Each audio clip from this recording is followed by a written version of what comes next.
السلام عليكم ورحمة الله وبركاته. صحابتي الرير يوتيوب سو dhawaada ilaahay hay dunida meel kasta ka joogtaanba oo walaashin xamdi shukri idinkaga imaanaysa xamda naturals. maanta waxaan rabaa inaan idin la share gareeyo arrin yar oo aan idin la jeclaystay oo faa'iido dhaqaale dhulkeena saan uga sameyn karno arrimahaas inaan isla qaadaa dhigno ayaan rabaa. horena ajlada hore waan uga sameeyay balse waxyaalo kale ayaan dhexgeliyay. marka maanta waxaan inoo hayaa horta geed dhulkeena ka baxa. geedka dhulkeena ka baxay muxuu yahayba alawba laga yaabo hadda inuu maaragtay uu ka nabaad guuray ama jiraba. marka waxaa iga waran hadda dadka jooga dhulkii hooyo. so geedkaas horta waxa weeyaan waa geedkan geedkaas waxa weeyaan waa daray anigu kulley af Soomaaliga haddaan ku garanayaa waa daray. waa geed berdaha ayuu la walaalyahay calaashaan marka waxyaalo laga hadlayo isku soo eeg waxaa la dhahaa waxyaalahaas waa isku wada family. marka darayga iyo berduhu waa isku laba geed isku dhaweeyaan marka waxaa la oran karaa waa laba geed walaala. marka waa geed sida berdaha oo kale u eeg kale qaabka berdahana u baxa mirihiisuna marka la qalajiyo saas bay noqdaan. afka luuqadda maaragtay ingiriiskana waxaa lagu yiraahdaa Allahumma salli ala Muhammad waxaa lagu dhahaa waxaa lagu yiraahdaa fix baa lagu yiraahdaa waa FIGS fix. marka luuqadda carabigana waxaa lagu dhahaa iyadana tiin. marka Allahumma salli ala Muhammad horta geedkan drayga la yiraahdayo waxyaalo badan ayuu u fiican yahay waxyaalo badan ayaa laga sameeyaa. muhiimadda markaan anigu inoo kaga aan hadda maanta aanu haystaa oo aan u jeclaystay inaan ka faa'iideeyo muddo dheer oo sanad iyo ka badan ba maskaxdeydana uu ka guuxayay sanado badan maaragtay geedkan inaan soo bandhigo mar aan maaragtay ka hadlo. laakiin wax baa jira fikrada markasta kugu jirto dee xilliga ay ku soo dhaafto bay maqaankeeda kulli joogtaa caaw maqaankiisa joogaa. marka geedka la yiraahdo fixka ama daraygu horta alxamdulillah mahad maaragtay waxaa mudan allah dhulkeena ka saaray. waa geed dhulkeena ka baxa waa geed manaafacaad aad u weyn leh waa geed waxyaalo badan laga sameeyo. waxaa laga sameeyaa waxyaalaha la dhaho surbiska oo sida malabka oo kale oo cuntada korka laga darsado cuntada canjeelada bankeega waxyaalahaas oo kale ayaa korka laga daraa. waxay kaloo ka sameeyaan ma aragtay daawooyin hadda waa la bilaabay in laga sameeyo. waxaa laga sameeyaa barfuunada waxaa laga sameeyaa saabuunaha dad baa hadda ka sameeya waxyaalo badan baa laga sameeyaa markay qaybta noqoto beautyga iyo markay noqoto qaybta maaragtay cunto ahaantaba labadaba. laakiin inagu wadankeeni geedkan wuu ka baxaa geedkani waa ka baxaa wadankeeni balse horumarka ma aynan gaarin. hadda kan ma aragtay waad u jeedaan waa la qalajiyay waa la qalajiyay wuxuu ka baxaa wadanka waxaa laga keenay wadanka Turki baa laga keenay anigu hadda Mareykan baan joogaa. geedkan waliba maxaa lagu sameeyay wax la dhaho sun dry waxa weeyaan qorraxda marka wax lagu soo qalajiyo. marka inaga Soomaali ahaan xagee waxaynu ka khaldan yihiin weeyaan waxaynu haysanaa qorraxdii oo Allah subhanahu wa ta'ala qorrax maaragtay aan dhulka kale ina la qabin baynu haysanaa oo 5 daqiiqo wax ku qalajinaysa. geedkii waan haysanaa waxa ina ka maqan fikradii iyo saynu u faa'iidi lahayn iyo xirfaduhu kan hadda waxa laga yaabaa islaam baa gacanteeda ku soo gurtay ama oday baa gacantiisa ku soo guray ama wiil yar baa gacantiisa ku soo guray markaasaa la qalajiyo banaanka la dhigay. waliba waxaan warshadii waxyaalaha lama soo geliyo just qorraxda loo dhigaa waa la dry gareeyaa waa la baggage gareeyaa. marka baggagekiisina waa kana wadu jeedaan baggageskaas waxaa yar xataa wax big deal uma baahana si how simple it is taas simple yahay. magaca company-ga manaafacaadkiisa yar oo maaragtay nutritionalka looga baahan yahay in guidelines-kiisa lagu qoro bas ayaa ku qoran iyo wadanka uu ka soo baxay iyo geedka magaciisa taas oo iyo inta uu yahay maaragtay tankiisu weightkiisu intuu faraleeyahay. marka anigu caawa waxaan u jeclaystay oo u keenay geedka waxaa weeyaan maxaa inoo diiday wadanka inagu inaynu ka baayac mushtarno inaan dhoofino inaan dhulkeena inaan cunno in ma aragtay aan ka ganacsano inaan dhaqaale abuur ku samaysano inaan geedaha uu ka baxo badbaadino marka hal baaq baan usoo jeedinayaa dhalinyarada waxaa weeyaan baaqaan usoo jeedinayaay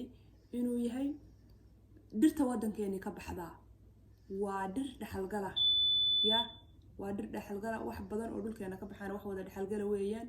adduunyaduna waxay ku wada horumartay wax dhulkeeda ka baxa ayay ma aragtay naashnaashataa ayay hagaagsataa ayay ma aragtay wadamada kale xiriir kula samaysaa iyo ganacsi uu ka kala dhex maraa laakiin dhibka anagana haysta waxaa weeyaan hadda kan indhahaygaan ku saaray wadankii hooyo isagoo wadan kale laga keenay oo weliba u malaynaya turki in laga keenay ayuu yaale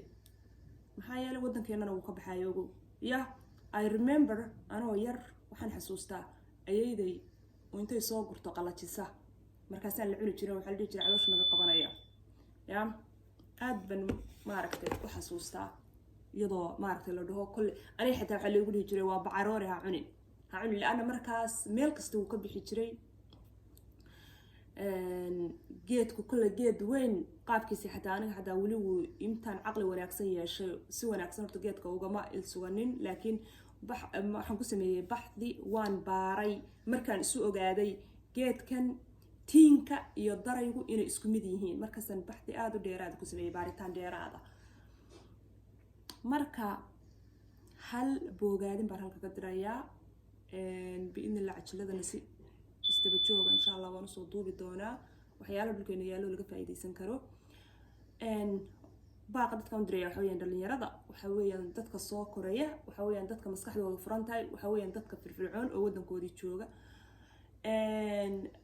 barwaaqo dhulkeenay ku duugan tahay ya barwaaqo dhulkeenay ku duugan tahay horumarna dhulkaaga adoo joogaad ka samayn kartaa dhaqaalena dhulkeena inagoo joognaan ka samayn karnaa ma u baahanin inaad tahriibtaan ma u baahnidin inaad maaragtay badaha jiirtaan oo aada u jiirtaan kaam laydinku xereynayo lacag yaroo laydin siinayo yaa kuwii qurbaha idinka soo reeyay sida legalkaa ku yimi oo diyaaradaha lagu soo qaaday baa weli struggle ku jira ya laakiin suudka lagu xirto dhulkaaga ayaa wallahi midaa qurba ku xiraad iska sharaf badan ayaa ka sharaf badan ma aragtay dhulkaagaad waxaad ku leedahay sharaf dhulkaadaad ku ammaanan tahay afkaaga hooyaad ku ciilbixi kartaa afkaaga hooyaad wax kasta ku gudbadsan kartaa you know so boogaanta idin dirayahay waa taas dhalinyarada waxaan leeyahay bifadlikum dhalinyaradayda Soomaaliyeed ee aan jeclahay dhulkeena waxa ku jira raadiya inaynu dhaqaale ka samayno raadiya inaynu ma aragtay hagaagsano raadiya inaynu jeclaano dhirta muhiimka in la koriyo in la xanaaneeyo in ma aragtay la daryeelo dhirta la waraabiyo aan la goynin laga faa'iideysto ya geedkani waxaa la dhahaa sactar baa la yiraahdaa sactar baa la dhahaa waxaa iskale baraka baa la yiraahdaa soo saarayaasha warshada soo maaragtay kambariga iskale waxaa kusii qoran inuu yahay homemade sactar waxa weeyaan waxaa laga isticmaalaa wadamada maaragtay carabta weliba qaybtan maxaa la dhahaa shaamka oo kale sida falastiiniyiinta urduniyiinta suuriyiinta dadkaas aada u isticmaala waxaa ku jirta oo geedka ugu badani uu yahay allahuma salli calaa maxamed sesame seedka oo ah macasar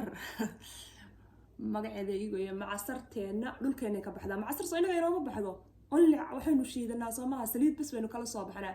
saliidaas keliya oo waxaa laga yaabaa inay wadanka qaar ku kooban tahayba meelo ka midana lagamaba yaqaaniba haddaba wuxuu dhulkeyga kasoo baxayay yaa wuxuu dhulkeena kasoo baxaya aan laga aqoonin Soomaaliya geesa ka mid ah oo ama lagaba cunin ama dadku necab yihiinba ya marka sactartaas waa iniinaheedii kaliya iyo geedad kale oo sida geed xamarka oo kale iyo la isku dardaray waxyaalo badan bay ay faa'iido u leedahay waxyaalo badan bayna ma aragtay kordhisaa waa la ma aragtay way fakareen hadda anigu Mareykan baan joogaa, New York baan joogaa, sactar baan kasoo gatay dukaan Falastiin leedahay ya meel kastay geeyeen dukaamada gaalada oo caadiga ah oo wholesale caadiga baa lagu gadaa, meel kasta lagu gadaa. marka hal geed oo inoo gala xataa komishinada waaweyn oo adduun weynaha ayaa Soomaaliya laga yaabaa inay ku taajiri lahayd hal geed ya sida qasilka maxay ahayd maxay leeyahay qasil huruud geed xamar dhirahaas oo dhan ya $1 million weeyaan ya dhiraha laga sameeyo ya anigaygan ayaa waxa la igu baray Mareykan anoo jooga dhir Soomaaliya ka baxda ayaa islaan Mareykan hii barta oo ilaahay kan saan loo isticmaalaa kan waa kana markaas iisi sheegto hadhoona waxay leedahay waxay ka yimaadeen geedka ilaa markii hore luqadii ay igu soo qorqoraysay wuxuu ahaa waqti luqada Ingiriiska geedka hadhow suuradiisii markaan arkaan baan idhi geedkan anaa baa qaano wadankayguba ka baxaay waa sida luumaanta waa sida qasilka imagine ay marka waxa kooda inagu meeshii dhirteena layna bari lahaa qaylada raali ka ahaada waa fire alarmka marka laba joojin karo. anyways ajilka soo gabagabeynaya waxaan leeyahay wada shaqaynteenu waa inaynu dhulkeena ka soo saar dhulkeena waxa ka soo baxa aynu adduunka tusno. dhalinyarooy gubaamintayda aan hawada idin soo marinayaa waa intaasa waxaan idin leeyahay channelkayga waa idinkaga mahad celinayaa ku xirnaantiina intiina ku xiran waxaan idin leeyahay waad ku mahadsantihiin la joogitaankiina intiina kale na saaxiibadiina la wadaaga soo boqoshadiina waad ku mahadsantihiin subscribe noo saara like isna share gareeya laana markii wax la wada share gareeyo subscribe la ayaad wixii ogaan kartaa gambaleelkana furta waxaan idin leeyahay saas iyo ma aragtay joonigan waxaynu bilaabaynaa dhulkeena sidaynu waxa ka baxa iyo dalaggiisa uga faa'iideysan lahayn dhalinyaro idinka idin taaganahay. wassalaamu calaykum waraxmatullaahi wabarakaatuh.